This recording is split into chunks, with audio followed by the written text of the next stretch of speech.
peut-on honnêtement équilibrer la distribution de nourriture dans le monde? Aujourd'hui, on parle de survie, on parle de nourriture, on parle de l'être humain et je vais tenter de répondre à cette question avec vous. Je vous recommande immédiatement de prendre un bloc-notes, de noter ce que je vais dire pendant le cours. Cela vous permettra de vous entraîner pour la compréhension orale. Pour répondre à la question que je viens de poser, je vais évoquer avec vous l'aspect technologique de la nourriture. Et oui, l'aspect technologique est très important dans la nourriture et je vais essayer de vous dresser une démonstration qui vous montre comment la technologie est liée avec la distribution de nourriture. Dans un second temps, je vous parlerai d'un aspect social ou d'un aspect humain qui vous montrera quelques difficultés quant à la distribution de la nourriture dans le monde de manière équilibrée entre les êtres humains. Mais avant tout, je vais vous donner quelques éléments pour vous permettre de comprendre ma démonstration. Tout d'abord, il faut comprendre que la nourriture, c'est la survie. La nourriture, on en a besoin depuis qu'on est des êtres humains. Même avant d'être des êtres humains, quand on était des animaux, on avait besoin de nourriture pour pouvoir vivre. Tous les organismes vivants sur notre planète, et peut-être sur d'autres planètes encore, ont besoin de se nourrir pour pouvoir survivre. Donc la nourriture est une question clé dans la survie de l'être humain. Et on le voit dans l'histoire, la plupart des guerres qui ont été causées par les êtres humains étaient bien souvent une question de survie et elles étaient souvent la résultante d'une famine au sein d'une population. C'est-à-dire qu'on n'a pas assez à manger, on se révolte et on fait une guerre. Les guerres sont faites contre parfois un gouvernement, parfois elles sont menées contre un autre pays, mais il y a toujours cette idée de la survie. On a besoin de ressources alimentaires pour pouvoir survivre. Depuis la Seconde Guerre mondiale, nous sommes dans une époque de paix assez exceptionnelle et cette période de paix est principalement due au fait que la plupart du monde a à manger suffisamment. C'est-à-dire que même des pays qui sont considérés comme pauvres ont globalement suffisamment à manger. Je ne dis pas que tout le monde mange à sa faim, mais globalement, la plupart des pays, la plupart des populations ont un accès à la nourriture qui est relativement aisé. Il y a bien évidemment un certain nombre de personnes qui approchent presque du milliard de personnes qui n'a pas suffisamment à manger, voire qui n'a pas accès à la nourriture. Mais en comparaison de ce qu'on avait il y a un siècle, on est arrivé à une proportion de la population mondiale qui peut manger à peu près à sa faim. Il y a néanmoins quelques déséquilibres, c'est évident. On a les pays riches tels que les pays occidentaux, les États-Unis, l'Europe, la Chine, qui n'est pas un pays occidental, mais il y a certains pays qui sont riches et qui ont un accès à la nourriture qui est favorisé, c'est-à-dire qu'ils peuvent vraiment manger tout ce qu'ils veulent en des quantités presque illimitées. En revanche, on a d'autres pays qui sont des pays pauvres qui ont un accès beaucoup plus limité à la nourriture et à un choix très limité. Donc on va retrouver dans les régimes alimentaires de ces pays un nombre plutôt limité de fruits, de légumes, de produits frais et quelques produits transformés qui sont proposés à la vente. Mais on n'aura pas un choix aussi vaste que dans les pays riches. Si la plupart des pays ont accès à une nourriture presque en illimité avec un choix aussi varié que possible, c'est grâce à la technologie et c'est grâce au parc de machines qui est disponible dans le monde entier. Vous allez passer prochainement votre examen du DALF C1 ou du DALF C2. Luquet vous offre une préparation intégrale à l'oral ou à l'écrit. On fera des exercices en condition de l'examen. Notre équipe de professeurs examinateur du DALF vous suit directement, corrige vos examens et vous donne des conseils personnalisés pour mieux réussir. La préparation Luquet intégrale vous permet d'être au maximum de vos capacités le jour de l'examen. Pour en savoir plus, je vous invite à vous rendre sur www.luquet.com. Lorsqu'on produit du blé, on peut soit le produire à la main avec des paysans, ou alors on peut utiliser une machine qui nous permet de couvrir des surfaces considérables en un minimum de temps. Depuis la fin de la Seconde Guerre mondiale, la population mondiale s'est axée à un progrès technologique qui a permis un essor de la production de nourriture. J'ai pris l'exemple du blé, mais on peut multiplier cet exemple avec toutes les sortes de fruits et légumes, avec toutes les sortes d'animaux que l'on mange au quotidien. Et on voit que la technologie est vraiment au cœur de la production alimentaire. Avant la Seconde Guerre mondiale, on avait des difficultés à produire en quantité suffisante de la nourriture pour la population mondiale. Après la Seconde Guerre mondiale, on s'est attaché au progrès technologique et on a fait un pas considérable pour pouvoir nourrir presque 7 milliards de personnes aujourd'hui dans le monde. Cette technologie de production, elle s'associe à une technologie de distribution, ce qu'on appelle plus vulgairement les voitures, les motos, les camions. Avec notre système de distribution mondiale, on est capable de produire des noix de coco au Vietnam et de les apprécier sur une terrasse d'un café parisien. La distribution permet à un seul pays de pouvoir produire des fruits et des légumes ou des animaux à un endroit donné et de le distribuer à l'intérieur de ses frontières. Mais il est également capable de distribuer sa production dans d'autres pays. Avec le transport par bateau, le transport par avion, on peut vraiment avoir de tout, partout, à tout moment. Donc comprenez bien ceci, c'est que le système de distribution de la nourriture et le système de production de la nourriture sont vraiment associés aux technologies. Si l'on enlève les technologies, on n'est plus capable de faire en autant de quantité qu'aujourd'hui. Et forcément, il y aura des famines et il y aura, à de très fortes chances, des conflits qui vont les accompagner. Je viens de vous donner quelques éléments pour comprendre ma démonstration. Je passe maintenant à mon argumentaire.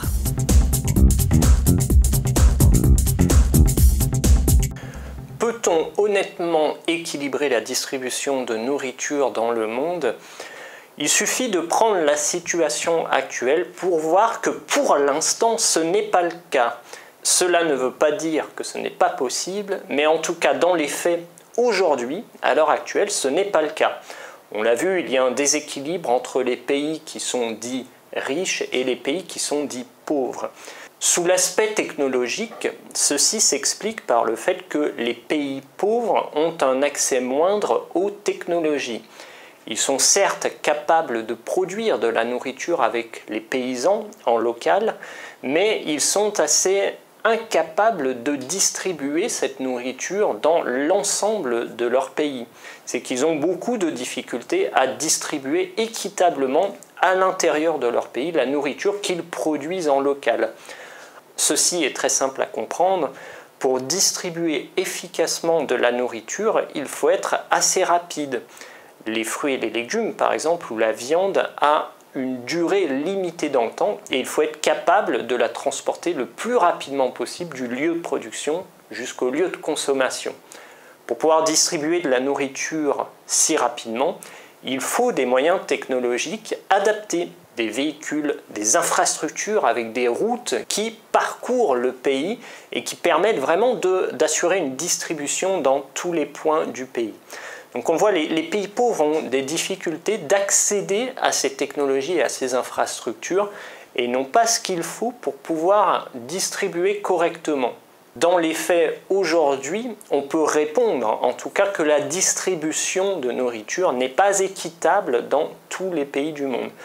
Même si les pays riches donnent de la nourriture aux pays pauvres ou financent un accès à la nourriture pour les pays pauvres, il manquera toujours cette infrastructure de transport qui permet d'acheminer la nourriture et de répartir la nourriture sur l'ensemble du pays. On voit que dans les pays pauvres, c'est principalement les grandes villes qui vont profiter de cet apport de nourriture, mais les villages qui sont assez éloignés et parfois dans lesquels il est difficile de se rendre, n'ont pas un accès à une nourriture qui est très variée et très riche. En vous donnant cet argument, je vous propose un contre-argument qui va nous dire que si aujourd'hui la situation actuelle n'est pas équilibrée, l'accès des pays pauvres aux technologies est très intéressant pour les industriels. Avec Internet, les entreprises telles que Facebook ou Google essayent de pénétrer les marchés des pays pauvres et essayent de développer leur technologie pour avoir une globalisation de leurs services. Les industriels qui fabriquent des véhicules ont également un intérêt à vendre des véhicules aux pays riches, certes, mais également aux pays émergents et aux nouveaux pays qui constituent un marché grandissant. Et ça, c'est très intéressant pour les industriels. Aussi, si les industriels ont un intérêt à vendre des voitures, des camions, ils ont un intérêt également à trouver un consensus avec les gouvernements locaux pour fabriquer des infrastructures. Donc il y a une sorte de donnant-donnant. On vous aide pour l'installation des infrastructures dans votre pays. En contrepartie, vous nous aidez pour la vente de nos véhicules dans votre pays.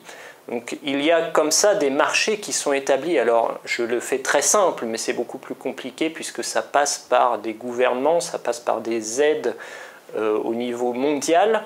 Mais il y a en tout cas une volonté des industriels de pouvoir développer leur marché et les gouvernements des pays riches accompagnent les industriels dans ces manœuvres. Car il faut bien voir que l'infrastructure, lorsqu'elle est décidée, c'est le gouvernement local qui va s'en occuper et il ne peut pas traiter directement avec une entreprise étrangère, il va donc traiter plus ou moins par le biais de la diplomatie des pays étrangers. D'accord ? Donc il y a une sorte d'accord entre les entreprises et les gouvernements d'un pays donné avec un gouvernement local qui va accepter, ou non d'ailleurs, les recommandations d'un industriel qui souhaite accéder au marché.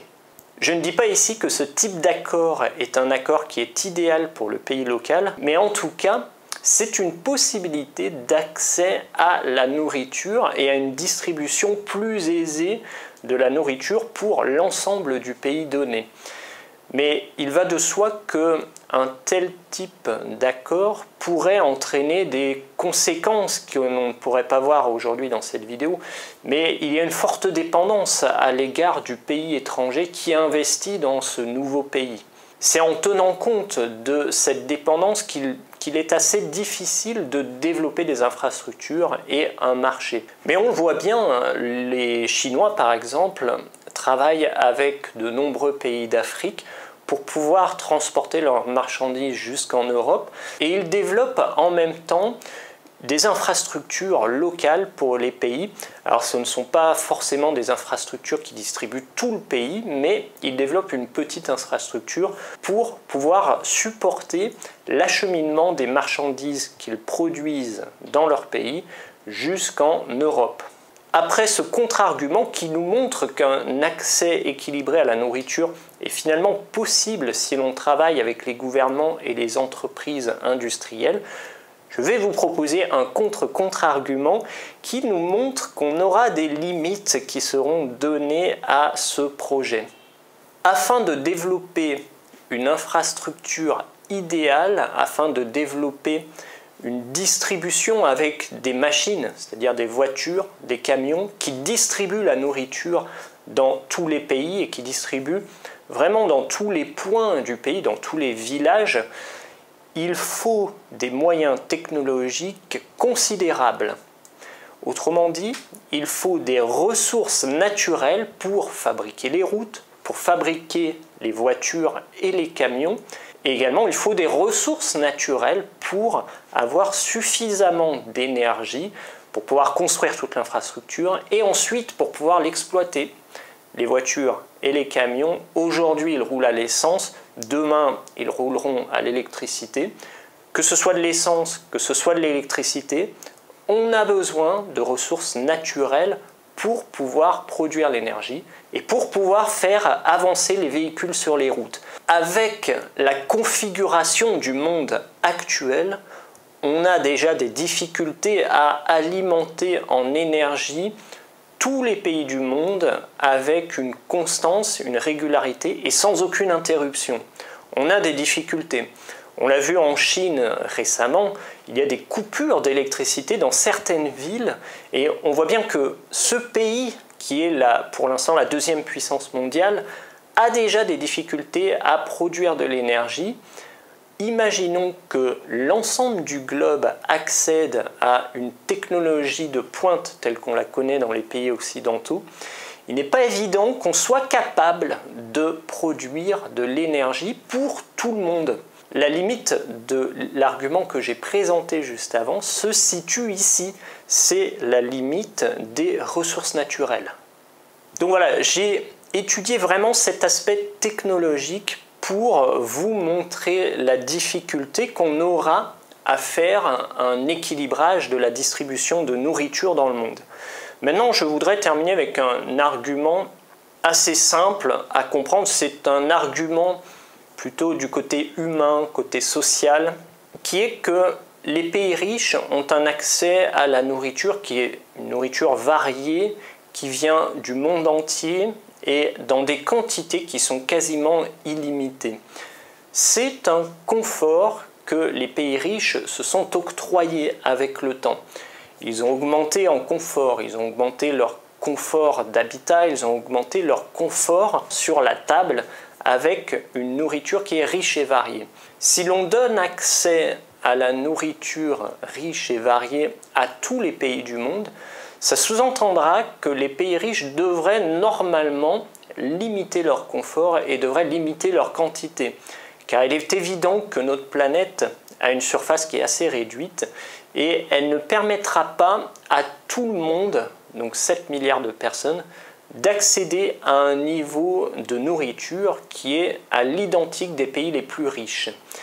On ne pourra pas car il y aura des limites, on n'aura pas assez de champs, on n'aura pas assez d'animaux, pas assez de fruits et de légumes. Et si l'on équilibrait les choses, ça sous-entendrait que les pays riches devraient renoncer à certaines choses.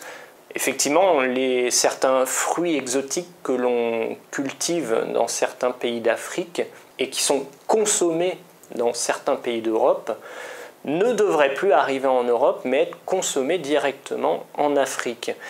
Et renoncer à ce confort, c'est quelque chose qui est extrêmement difficile. Vivre sans quelque chose que l'on n'a jamais connu, c'est assez facile car on ne le sait pas. Mais lorsqu'on a atteint un niveau de confort et qu'on a passé en plus les étapes de « on n'avait pas ce confort, on le connaît maintenant », il est extrêmement difficile de renoncer à ce confort et à un niveau psychologique, renoncer à son confort pour en faire profiter une autre personne, c'est extrêmement difficile et c'est contre-intuitif. Donc ici, il y aura une limite psychologique qui va bloquer forcément des actions mondialisées. Et je réponds maintenant à vos questions.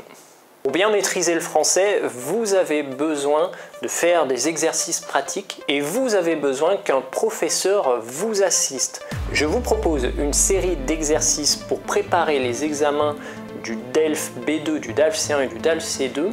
Ces exercices sont présents sur www.luquet.com. Le prix varie de 10 à 20 €. Vous pourrez vous entraîner sur l'écrit, sur l'oral et à chaque exercice, c'est vraiment un professeur examinateur du DALF qui vous corrige, qui vous montre vos erreurs, qui vous explique comment ne plus les refaire et qui vous donne des conseils personnalisés pour bien réussir l'examen.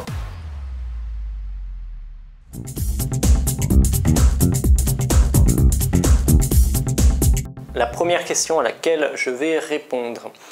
Peut-on mettre des lois anti-gaspillage ? Alors une loi anti-gaspillage, qu'est-ce que ça veut dire? Ça veut dire qu'on a une production qui est supérieure à la consommation. Ça veut dire que l'on produit plus que ce qui est consommé réellement. Pour mettre en place une loi anti-gaspillage, il faut pouvoir déjà la constater. Et le gaspillage n'est en général pas l'apanage des pays pauvres, c'est plutôt un phénomène qui a lieu dans les pays riches. C'est par exemple un restaurant qui va produire en grande quantité et il a un nombre de clients qui est inférieur à ce qui était prévu et il va parfois jeter ou parfois redonner ce qu'il a produit en trop. Ou ça peut être également un industriel qui aura produit beaucoup plus que ce que le marché lui achète. Une loi anti-gaspillage, c'est valable dans un pays où on a les moyens de la contrôler. Par exemple, si on était en France, on aurait des moyens potentiels de contrôler le gaspillage. On aurait des lois qui pourraient passer avec les restaurateurs, par exemple, pour éviter qu'ils ne produisent plus que ce qui est consommé. Ou alors pour redistribuer l'excédent de production.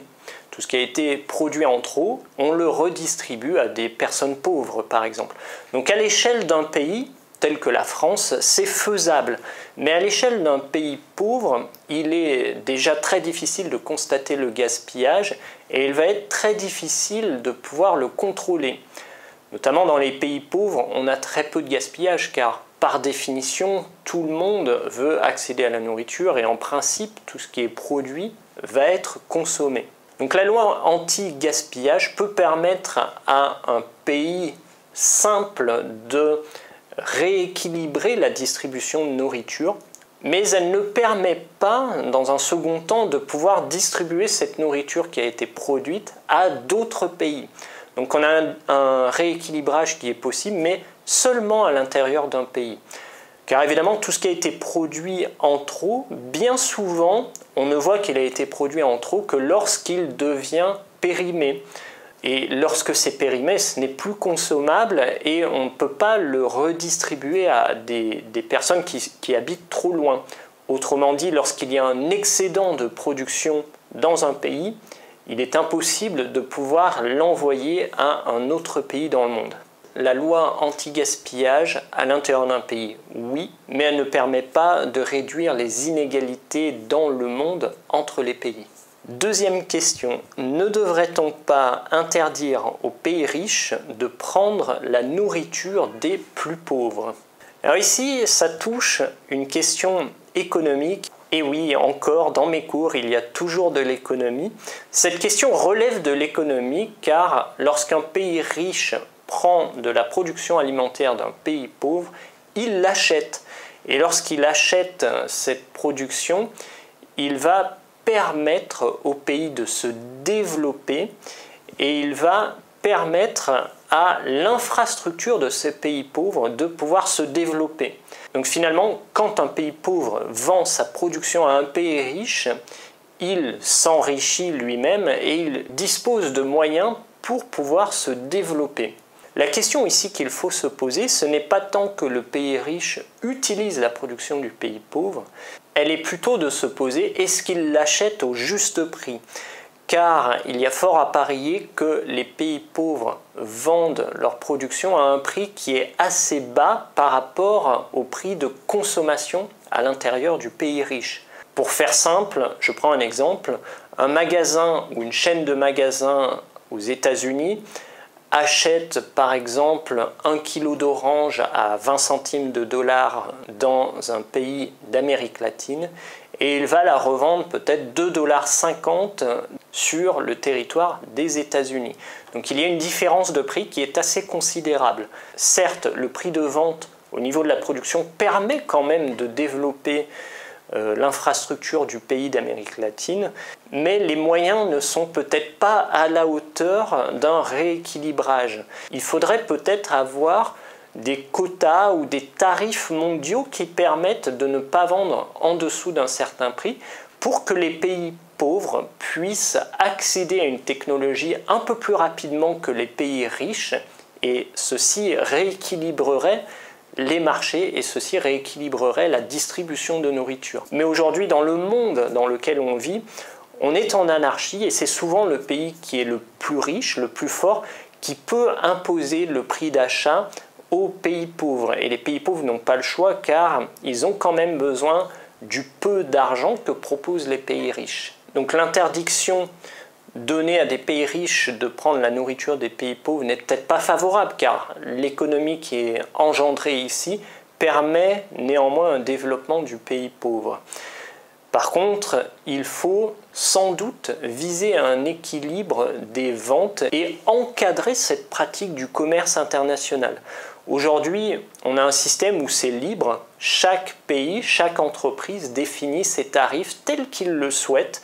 Il peut imposer des taxes à l'importation, mais bien souvent, les taxes n'ont qu'un but de favoriser le marché local et elles ne permettent pas aux pays les plus pauvres d'avoir un pouvoir suffisant et de pouvoir se développer au même rythme, sinon plus vite que les pays riches. Donc voilà, c'était la minute économique dans le cours de Luquet. J'espère que vous avez mieux compris le problème de la distribution de la nourriture dans le monde. En tout cas, si vous avez aimé cette vidéo, bien sûr, vous mettez le petit like, le petit pouce. Vous pouvez partager cette vidéo sur vos réseaux sociaux, mettre vos questions dans les commentaires. Et moi, je vous dis à très bientôt dans un prochain cours. Merci à vous.